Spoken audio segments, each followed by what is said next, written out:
हम जब अग्रीमेंट करते हैं तो हम घर में 4 बल्ब दिखाते हैं और अग्रीमेंट करने के बाद हम घर में 10 हीटर लगाते हैं। सिस्टम आपका जल ही जाएगा। आप ईमानदारी से अपना लोड बताइए। आप लोड बताएंगे, मैं उस हिसाब से ट्रांसफार्मर लगाऊंगा, फिर वो ट्रांसफार्मर जलेगा नहीं। ये ट्रांसफार्मर पे ओवरलोड वहाँ नहीं हो रहा है जहाँ मीटर लग रहे हैं।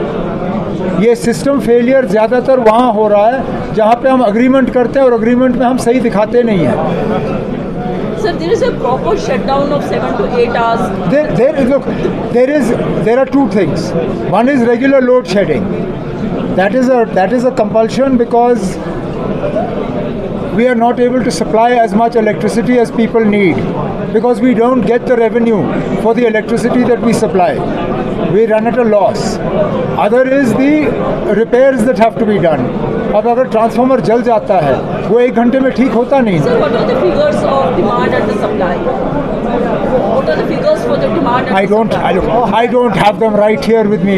I'll send them to you. सब क्वारीज आ रही है, whether it's from national or international level, कुछ status queries जो किस चीज़ के लिए? महीनों में टूरिस्ट अब सब बर्फ़ का इंतज़ार कर रहे हैं। सब पूछ रहे हैं ना बर्फ़ पड़ी, हम कहते हैं अभी तो नहीं। वो सब कहते हैं जब बर्फ़ पड़ेगी तब हमें बता दीजिए। Any positive sign about statehood? वहीं से कुछ बात पहले बर्फ़ पड़े ना, फिर स्टेटहुड की बात करेंगे। हमारी लगातार कोशिश रही है, इस बात के बावजूद कि इस साल हालात ने हमारा साथ नहीं दिया, कि टूरिज़म का इंफ्रास्ट्रक्चर जो है वो और बेहतर किया जाए। आज गुलमर्ग या पहलगाम जैसी जगहें ये सिर्फ मुल्क के डेस्टिनेशंस के साथ नहीं, दुनिया भर के डेस्टिनेशंस के साथ मुकाबला करते हैं।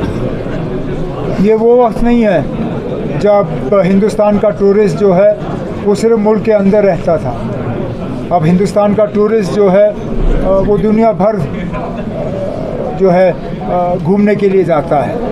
तो ऐसे हालात में हमारी न सिर्फ ज़िम्मेदारी बल्कि एक तरफ से देखा जाए तो एक मजबूरी है कि हम अपने इंफ्रास्ट्रक्चर को ठीक करते रहें। और इसलिए गुलमर्ग में आज कुछ प्रोजेक्ट्स जो है उनका इनॉग्रेशन हुआ और कुछ प्रोजेक्ट्स के लिए जो है फाउंडेशन स्टोन रखे गए।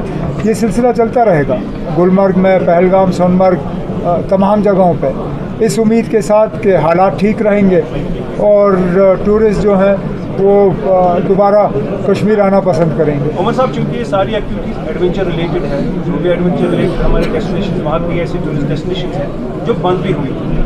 बर्फ़ वो तो अल्लाह ताला के हाथ में है, लेकिन गवर्नमेंट लेवल पर एडमिनिस्ट्रेशन कितनी गियर अप है इंफ्रास्ट्रक्चर से हिसाब से, फैसिलिटीज़ के हिसाब से, एंड ओपन द डोर्स। हम तो सिर्फ इंफ्रास्ट्रक्चर बना सकते हैं, बंद करने का फ़ैसला ये हमारा नहीं है। बदकिस्मती से जब बंद किए जाते हैं तो यहाँ हम जैसे लोगों के साथ इसमें कोई मशवरा नहीं होता। मैं अगर उस जगह बैठा होता, मैंने अभी तक सारा कुछ खोल दिया होता। हमने इससे ज़्यादा बुरे हालात देखे हैं। 96 के बाद जब टूरिज़म दोबारा शुरू हुआ, जम्मू कश्मीर के हालात और आज के हालात में ज़मीन आसमान का फ़र्क है। लेकिन हमने कभी उस वक्त किसी डेस्टिनेशन को बंद नहीं किया था। आज आपके डेस्टिनेशन बंद हैं, मैं तो चाहूँगा कि उनको बंद करने का फ़ैसला जो है वो रिव्यू किया जाए और वो डेस्टिनेशंस जो हैं एक एक करके खोल दिए जाएँ। उमर साहब, जिस तरह से गुलमर्ग एक डेस्टिनेशन है, जिस तरह से पोल्यूशन बढ़ रहा है, गुलमर्ग में भी मौसम पे काफ़ी ज़्यादा असर पड़ा है। आप क्या लग रहा है अगर ये असर सिर्फ गुलमर्ग पे होता तो बात कुछ और होती ना।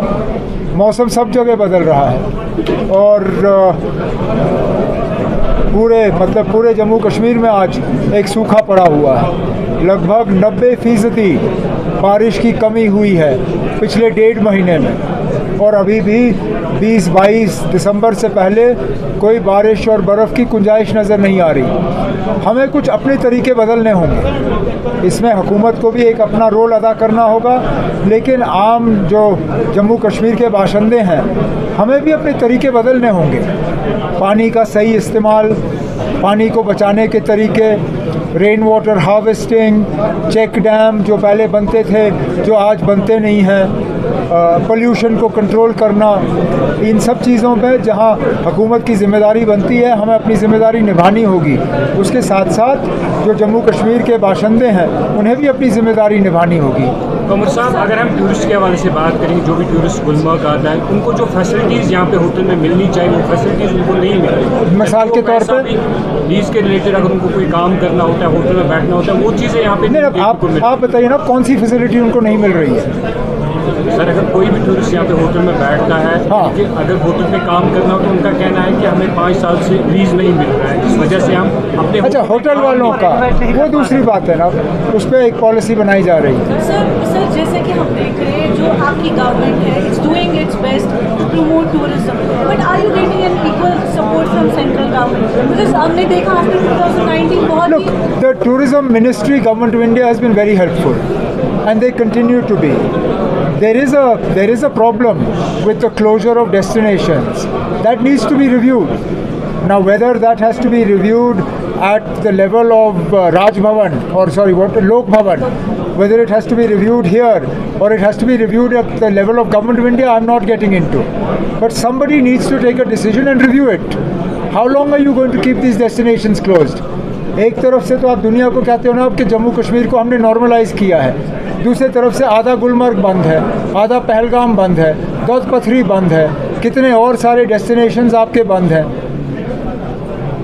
जब तक आप इन डेस्टिनेशंस को खोलोगे नहीं, आप नॉर्मलसी का क्लेम कर ही कैसे सकते हो?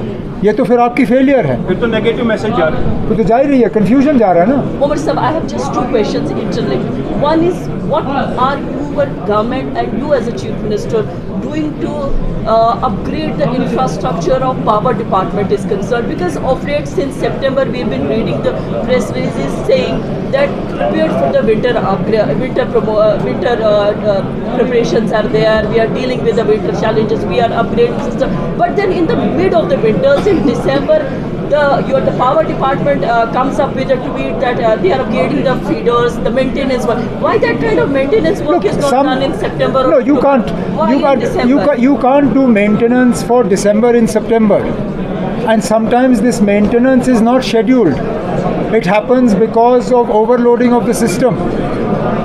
हम जब अग्रीमेंट करते हैं तो हम घर में 4 बल्ब दिखाते हैं और अग्रीमेंट करने के बाद हम घर में 10 हीटर लगाते हैं। सिस्टम आपका जल ही जाएगा।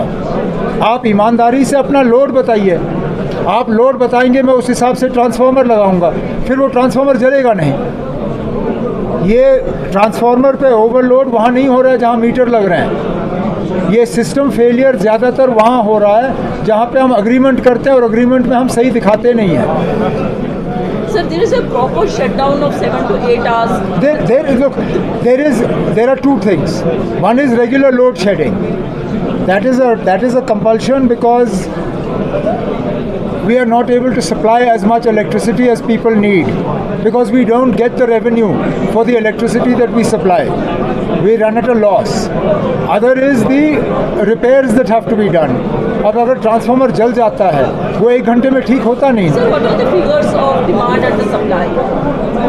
What are the figures for the demand and the supply? I don't have them right here with me. I'll send them to you. वो सब क्वारीज आ रही है, whether it's from national or international level, कुछ status queries जो हमें किस चीज़ आने के वाले लिए? महीनों में टूरिस्ट अब सब बर्फ़ का इंतज़ार कर रहे हैं। सब पूछ रहे हैं ना बर्फ़ पड़ी, हम कहते हैं अभी तो नहीं। वो सब कहते हैं जब बर्फ़ पड़ेगी तब हमें बता दीजिए। Any positive sign about statehood, वहीं से कुछ बात आई? पहले बर्फ़ पड़े ना, फिर स्टेटहुड की बात करेंगे। आपके सवाल